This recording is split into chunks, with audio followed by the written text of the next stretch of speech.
Okay, good morning, everyone. Hope everyone is feeling up to able to do some learning today, despite the Tanis.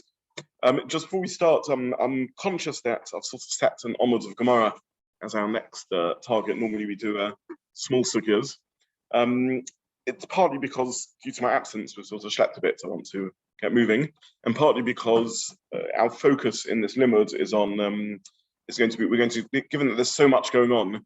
We're going to focus more on the Muktza linked topics and look relatively superficially at some of the other things going on. So in our Omid alone, there's discussions around Dover She'einu Miskavein, there's discussions around Oyhel and making of an Oyhel and so on. And I'll try and touch on all of these just in the interest of complete learning.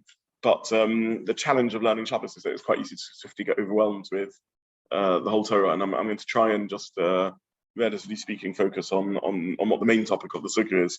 So what I would suggest in terms of practical learning is try and just learn through the Omid and get shut. So we understand what's going on, but we're not necessarily going to go Ian in depth into everything that emerges from the Gemara, though I will try and touch on some of the main points. Okay, so I want to just really pick up on the sort of concluding parts of Kaveret. I know I missed a chaburah on Kaveret itself, so I'm not going to really touch on Kaveret itself, just on the concluding parts of Kaveret. So the Gemara says that the Gemara asks, the Gemara says, who is this? If it's Rabbi Shimon, he doesn't hold a Muktza, and if it's Rabbi Yehuda, who does hold a Muktza, how does it help that it's Einu Miskavein? It's a Dover She'einu Miskavein, and Rabbi Yehuda holds that Dover She'einu Miskavein is Asa. And the Gemara answers that we're not talking just about Kavana, but we're talking about the style in which the Kaveret is covered in a manner in which the bees can escape, and therefore it's not a definite, it's not a particular ratio, it's not Seder. So just to summarize this idea, Dover She'einu Miskavein is not a unique Halacha in Hilchos Shabbos. The machlokas Rabbi Yehuda and Rabbi Shimon is really in Kol HaTorah Kula. There are unique Shabbos halachas. Those who were here when we learned the small melachos, when we went through Perek Klal Gadol, we discussed, for example, melacha shein tzrich legufa. That's a unique Shabbos halacha that when you do a melacha, you have to do it for the primary purpose of that melacha. There has to be certain intentionality and purposefulness about the melacha. Dover She'einu Miskavein is not like that. Dover She'einu Miskavein is a halacha in Kol HaTorah Kula. There's a generic argument in all actions, whether if you do an action with as an unintentional side consequence, whether this is included in the Issa Torah of the melacha or not, of the action or not. So, for example, just to remind you, we met this in Hilchos Sharpness. I think we saw the Rishonim when we learned Dover She'einu Miskavein in more depth. When we learned Klal Gadol, we saw this in Sharpness. Someone who puts clothing on, but without intentionality of wearing clothing, but just as a means of transporting the clothing. So I think the example the Mishnah gave was of a smuggler who wanted to get clothes through customs and therefore wore clothing, multiple layers of clothing, just as a way of transporting the clothing from place to place.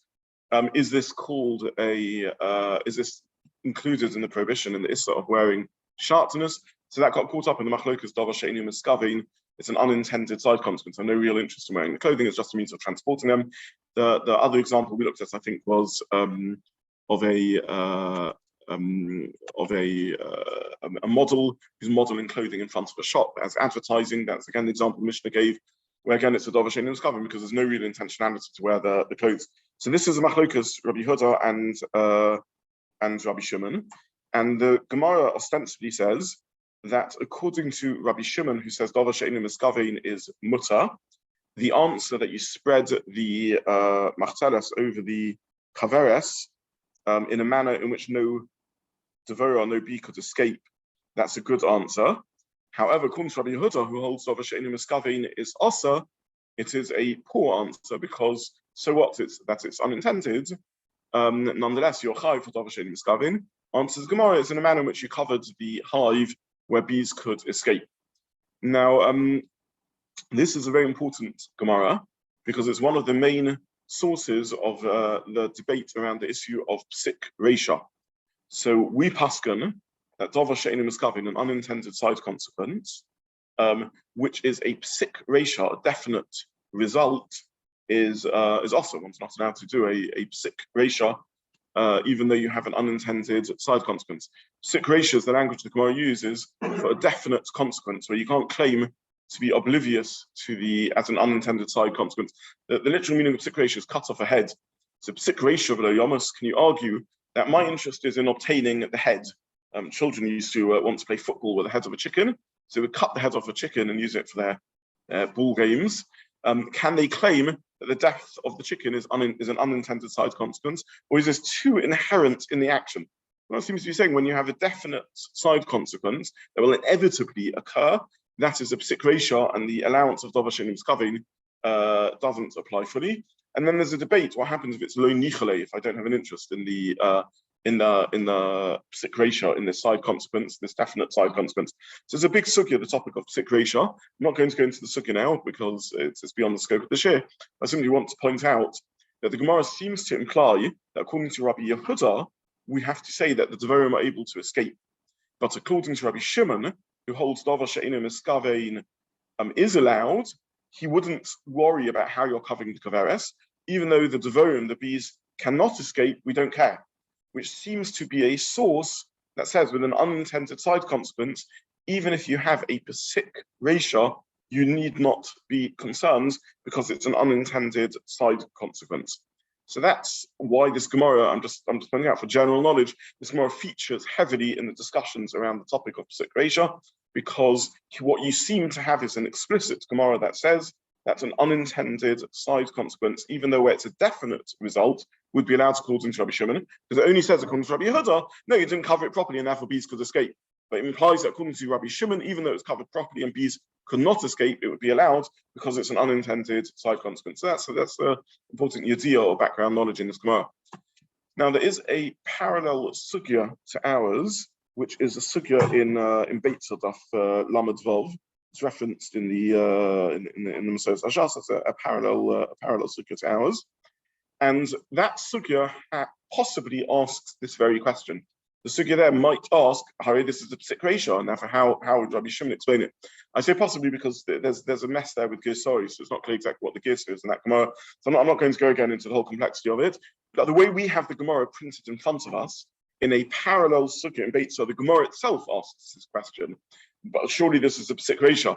But our Gemara doesn't ask this question. So it's, what do we make of that? Is our Gemara not bothered by the question? And only that Gemara is a machlokus? Is that effectively what comes out? That some Gemaras think that psik reisha is a problem. Other Gemaras think that psik reisha isn't a problem. This is a whole discussion.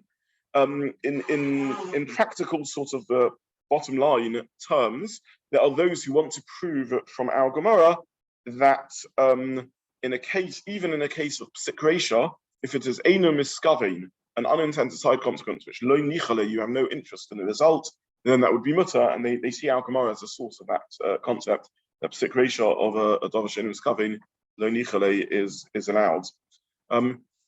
Maybe I'll just try and mention a little bit about this, just to sort of clarify this issue. I printed on the source sheet the Rambam on our sugya, and also the Maggid Mishnah. I printed the whole Rambam just because the Maggid Mishnah is a nice summary of the topic. The Rambam basically in this halacha huskens the last daf really of Gemara. So it brings all the scenarios of Tevel and Ner and Korah and so on and so forth. So I thought it was a good summary. And the Maggid Mishnah basically links each scenario of the Rambam to the Gemara that we've learned. So the Rambam is a nice sort of conclusion to our sugya. And the Maggid Mishnah makes one comment which is relevant to our topic. He says, "Person machzeres al gabi avonim," and so on. And then he says, the next one, this is in the penultimate paragraph of the Maggid Mishnah. Then he says, it's not definite they'll be hunted. Shimlon Kain, we've already established in Peit Rishon, the Rambam's already established that it's the psik reisha. Shaf b'sheinu miskavin also. And he says it's possible that they will be trapped. It's possible that they can run away. So again, I don't want to overwhelm everyone, but if you have a chance, you can look in the Rashba on our sugya. Sorry, the Rashba and Bates are there, so maybe we'll leave the Maramokam out. Just look at this Magen Mishnah over here. It seems, and this is how the post can understand this, and this is relevant to the Halacha also. It seems there are really three levels. If you have an unintended side consequence where the result is not certain, this is called Dover She'eini Miskavein and would be allowed. If you have an unintended side consequence where the result is certain, then this is a Dover She'eini Miskavein and a Psik Reisha, and we pass that one shouldn't do it. And then you have a situation with an unintended side consequence where it's not clear if the result is certain or not. And this seems to be what the Gemara, what the Magen Mishnah's answer is in this case of the Gemara over here. When the Gemara asks, but Rabbi Yehuda doesn't hold of Dover She'eini Miskavein, and answered, no, it's talking about where you leave a gap so bees can escape. What it means to say is that it is not a Psik Reisha because bees can definitely escape. But according to, it's not a Dover She'eini Miskavein because bees can escape. There's no Teda taking place at all. But according to Rabbi Shimon, who allows Dover She'eini Miskavein, surely it's a Psik Reisha. The answer is no, it's not a complete covering. It's possible that bees can escape, and therefore it's what's called a suffix Psik Reisha. Maybe bees can escape, maybe they can't. And Rabbi Shimon would allow this scenario. So just to summarize, if you have an unintended side consequence, which definitely will happen, then the Gemara in Beitzah, the parallel sugya, says that even Rabbi Shimon, who allows Dover She'eini Miskavein, would agree that this is not allowed because it's a Psik Reisha. The Gemara over here is answering in Rabbi Yehuda, who holds Dover She'eini Miskavein is Asa, and that has to say there's no Seder that takes place at all because definitely bees can escape. There's a very large gap. And in Rabbi Shimon over here, where the Gemara seems to say that because he holds Dover She'eini Miskavein, it would be allowed, talking about with a small gap where possibly bees can escape, and that's already enough to relieve the pressure of Psik Reisha. So that's a sort of summary of what the post can bring out from our sugya. And I mentioned this, as I said, it's off topic of Muktza. This is important in thorough learning of our Gemara, and it's quite an important halachic source. Then the Gemara carries on. Amru Rav Sheshes. Rav Sheshes says, "Pokiv Amru Leilu Rabbi Yitzchak, Kvartigim Rav Yehuda Shmaisech Bovad." So Rav Sheshes wants to argue that Rav Huna holds like Rabbi Yitzchak that Ein Kli Nitel Ela L'Tzorech Dover HaNitel, and the case that Rav Huna paskens was a case of a mace where one wishes to shade the mace. One wants to put a canopy over the mace, and one also wants to put a mechitza, a barrier between the mace and the house, in order to avoid the unpleasantness of the corpse affecting everyone else in the house. And according to Rabbi Yitzchak, this is a classic example of ein kli nitel, that you can't move one utensil for the sake of something which is Muktza. And Rosh Hashanah is arguing that you see from the whole inventive way in which Rav Huna has to structure how you end up with the mace covered, that he agrees with Rabbi Yitzchak's principle that ein kli nitel ela l'tzorech davar hanitel. That's the summary of the Gemara. That Rav Huna comes up with Rav Huna says basically you're not allowed to immediately put up barriers around the corpse, and you're not allowed to immediately cover the corpse with a shade to stop it, to protect it from the sun, to stop it rotting. But you have to do so indirectly. A live person has to come and sit next to the mace, and then when they feel uncomfortable, they'll put a chair there next to the mace, a bench next to the mace, which will act as a mechitza. And when they feel hot, they'll put canopy over themselves, and then they can clear off, and they're left with a mechitza and a canopy. Why can't you just put the mechitza there straight? Why can't you put the shades there straight? Says Rav Huna. Says Rosh Hashanah. This is a raya that Rav Huna held like Rabbi Yitzchak. That's ein kli nitel ela l'tzorech davar hanitel. That's I think a fair summary of the Gemara. Now, again, I printed the Rambam on this sugya because there are a number of pshat questions in the Gemara, and the Rambam takes a slightly different reading of the Gemara to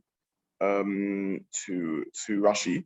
So in Rashi's reading, so first of all, just as a pshat question, Tosfos already questions whether Rav Huna agrees with Rabbi Yitzchak? Do we have evidence as to Rav Huna doesn't? Again, Rosh Hashanah is arguing that Rav Huna is reasoning is because of his agreement with Rabbi Yitzchak that ein kli nitel ela b'tzorech davaha nitel. So why would Rav Huna come up with this whole elaborate method of ensuring that there's a barrier between the corpse and the house and the shade over the corpse? Why can't he just put it there straight? So Rav Shesha says it must be that Rav Huna agrees with Rabbi Yitzchak's principle of ein kli nitel ela b'tzorech davaha nitel. That's the explanation of the Gemara. Tosfos asks on this, is this indeed the view of Rav Huna? But can Rav Huna hold ein kli nitel? And Tosfos goes into a sort of elaborate question whether this is the view of Rav Huna. If you haven't seen Tosfos, don't worry. The Tosfos just basically says we have Rav Huna elsewhere in Shas, where there's indications that he doesn't agree with Rabbi Yitzchak ein kli nitel, and Rav Huna finds Tosfos finds answers to the question. What's fascinating over here is that the Rambam paskins like Rav Huna, and as he paskins, you need this whole elaborate method of putting up a barrier and a canopy over the mace. Without, he just brings that halacha, and the Rambam does not paskin like Rabbi Yitzchak. And as the Rambam does not paskin ein kli nitel, we do not paskin ein kli nitel. Halacha l'maaseh, we don't paskin ein kli nitel. We paskin that you can move something for the sake of Muktza, as long as you don't make it a bossis. So basically, the Rambam seems to think that there's another interpretation of Rav Huna, which would avoid explaining Rav Huna like Rabbi Yitzchak. Or to put this in different terms, Rav Huna said that you need this, that you can't directly put the canopy or the mechitzas up. You have to find this excuse of needing it for the sake of a live person. Rav Sheshes understood that to mean that's because Rav Huna holds like Rabbi Yitzchak that ein kli nitel ela b'tzorech davaha nitel. But it's possible that Rav Sheshes misunderstood Rav Huna. Maybe there's something else going on in Rav Huna's mind. Some other reason why Rav Huna thought you can't do things directly. For example, hilchos boina on Shabbos. You can't just build things directly on Shabbos. You can't maybe put canopies up on Shabbos. And maybe that's the real explanation of Rav Huna. And the Rambam seems to have we must understand that the Rambam understood that the reason for Rav Huna is not because of Rabbi Yitzchak, but because of some other cheshbon, some other calculation, such as hilchos boina, hilchos building and putting up an oyel, a tent on Shabbos. Because otherwise, how can the Rambam paskin like Rav Huna that you're not allowed to directly put the canopy over when the Rambam does not paskin like Rabbi Yitzchak of ein kli nitel? So I found this particularly interesting because you have a Rambam who effectively is arguing that Rav Sheshes didn't understand Rav Huna properly, and even though Rav Sheshes thought that Rav Huna was a proof for Rabbi Yitzchak, we are confident in paskining against Rabbi Yitzchak, and yet still paskining like Rav Huna because there's another reasonable explanation of what drove Rav Huna to this psak. So I just find that interesting in sort of methodology of Gemara learning, that the Rambam thought that was possible. So let's have a quick look at the Rambam together, and let's try and learn the Rambam together. Meit HaMutal BeChammah. Rambam, this is in the source sheet in source 4, in the middle of page 1. HaMutal BeChammah. A mace is in the sun, and one isn't able to, for some reason or other, one isn't able to move the mace. Two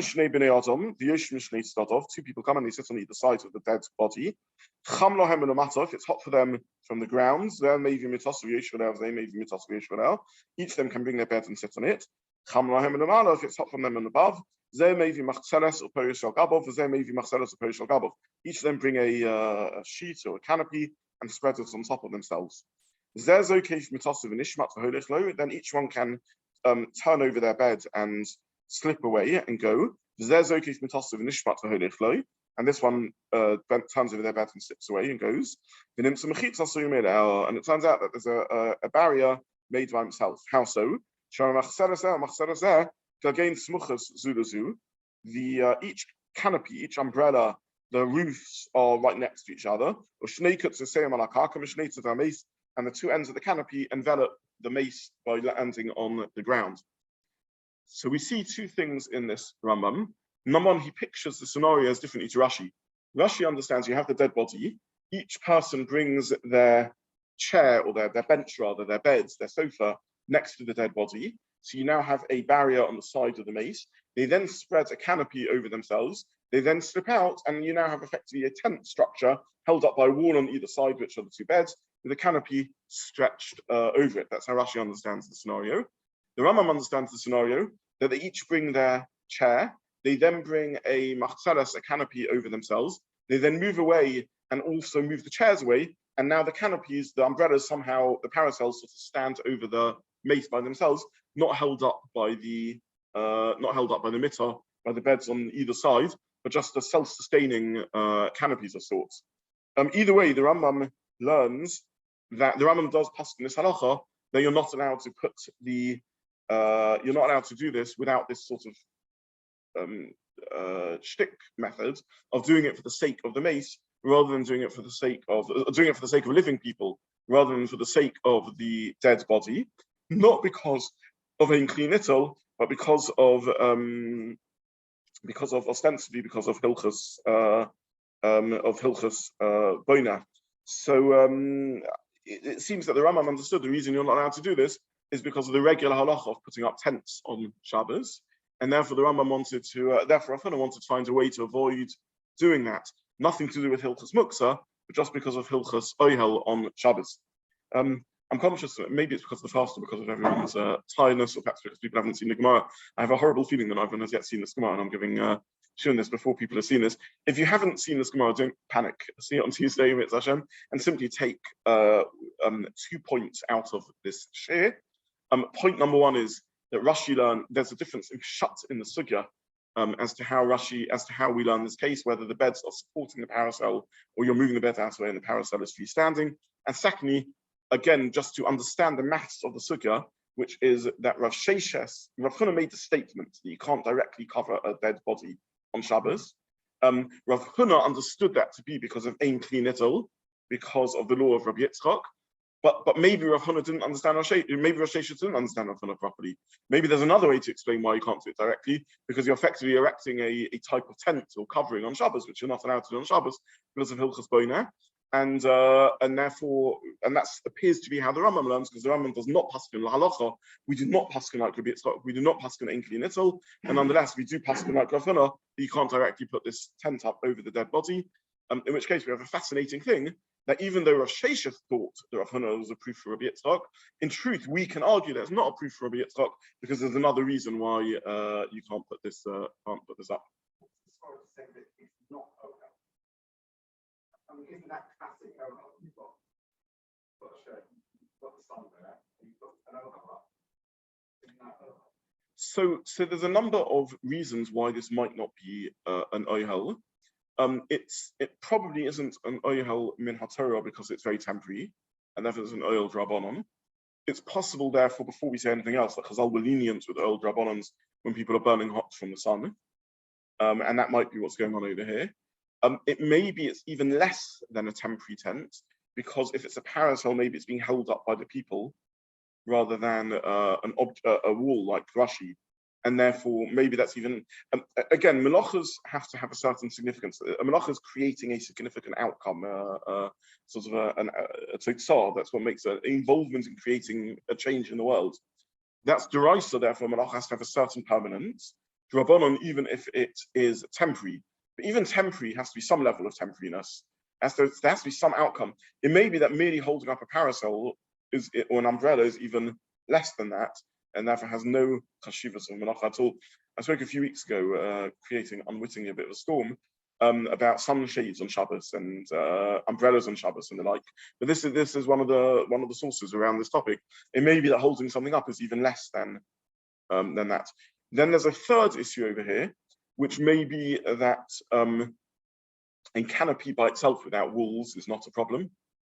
And a fourth issue, that even a canopy with walls may only be the melachot, may only be the drabanon of boina if you do it in the normal manner of building, which is you first build the walls and then you put the roof on top. But if you put the roof on top and then you build the walls afterwards, maybe that wouldn't be, in others top down, maybe that's just too different to the regular melachot boina, and therefore it'd be allowed. So either way, our Gemara, the way we have the Gemara, Rav Sheshes clearly can't conceive of any boner problems over here. It's amazing. You're right. You have someone putting up a canopy, and Rav Sheshes looks at Rav Huna, who finds this whole shtick way of doing it, and says the only explanation I have to explain him why he would find this shtick and not just say put up the canopy is because of Rabbi Yitzchak, because he's worried about Hilchas Muktza. You can't move things for the sake of the mace. The Rambam may have looked at the Gemara and said you don't need to come on to that explanation of Rav Huna, why Rav Huna was worried about putting up the canopy over the mace. It's nothing to do with Hilchas Rabbi Yitzchak and Muktza and Enkli Netol. It's because of Hilchas Boina, and therefore you have to find some sticky way of doing it rather than a normal way in order to avoid Boina. So again, what we have is a Gemara in which Rav Sheshes jumps to a conclusion about what Rav Huna's motives reasoning is because of Hilchas Muktza, whereas in fact his reasoning may be because of Hilchas Boina. In the situation of your intention to change yourself, then maybe our Shimon would be okay. So there's two problems with that explanation. The first is it's true that maybe intention isn't, you could argue intention is not about the mace, but about the chai, in order to cover yourself, not to cover the mace. But nonetheless, it would be mischaving for that. That would be a shade, that would be an oil. If there's a problem, make an oil, that would be right. The second thing is that the truth is we all know why they're doing this, which is they are intending to do it for the mace. Rav Sheshes is merely arguing that since they've set themselves up in a situation where they also have a benefit from that removes it from Rabbi Yitzchak's problem of Enkli Nittel. Again, just to summarize the core lomdas of the Gemara, you have a dead body, you want to cover the body with shade to stop it getting overheating and ending up rotting on Shabbos, and also to create a barrier so that people don't have to see it. The problem is Rabbi Yitzchak says Enkli Nittel. So the chidush of Rav Huna, according to Rav Shesh's understanding, is you can choose to go and sit there, even though we all know the only reason you're going to choose to sit there is because you want to create a barrier, but you're entitled to anywhere you want on Shabbos. So I'm allowed to go and sit next to the mace on Shabbos. Now I'm hot, I'm allowed to put the canopy up, and now I can choose to go away, and the mace will end up covered. Is this normally speaking good practice? No, because it's making a bit of a mockery of Halacha. But technically, have I done anything wrong? Also not, because I'm allowed to sit where I want on Shabbos, and I'm allowed to cover myself on Shabbos with a shade, as long as it doesn't fall foul of Hilchas Oyel, and therefore there's no problem over here. The net result now is that I've managed to move a bed and a canopy in order to cover a mace on Shabbos without falling foul of Rabbi Yitzchak's din of Ein Kli Nittel. So my intention is for the mace, but my actions, since I've also got a benefit from it, that's enough to remove it from Rabbi Yitzchak's logic. So how would Rambam explain what Rav Huna is doing? Because yes, you can see how all those funny bits and pieces do get you out of Enkli Nittel because you're now moving it for the people. But as you say, whether you're building it for the Meit or for the people, it's still bonnet. Assuming that he thinks it's bonnet in the first place for the Meit, it's still bonnet for the people. And if he doesn't think it's bonnet for the people, he doesn't think it's bonnet for the Meit. So how does Rambam explain that? Also a good question. It seems one way of understanding, there's many possibilities of how to understand this. One way of understanding maybe that the Rambam says that they're holding up the parasols with their hands, for example. If you look in the language of the Rambam,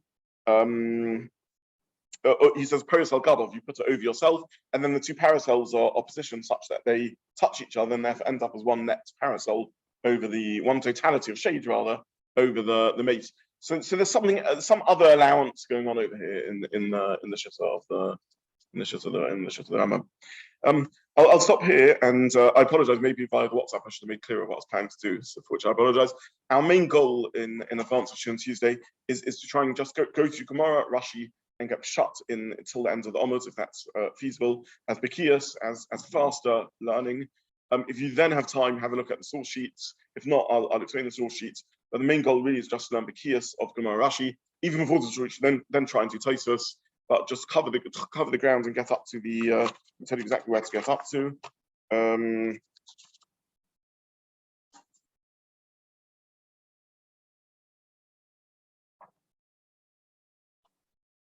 Up to at maybe the last narrow lines of the machlokas at tiltul min hatzad, whether tiltul min hatzad is shmei tiltul or not shmei tiltul. So that's up to the last narrow lines at the end of the Omud. And I apologize if Shiur has left everyone confused due to my poor explaining via WhatsApp what we were hoping to cover. I wish everyone a meaningful time and an easy one. Okay. Thank you.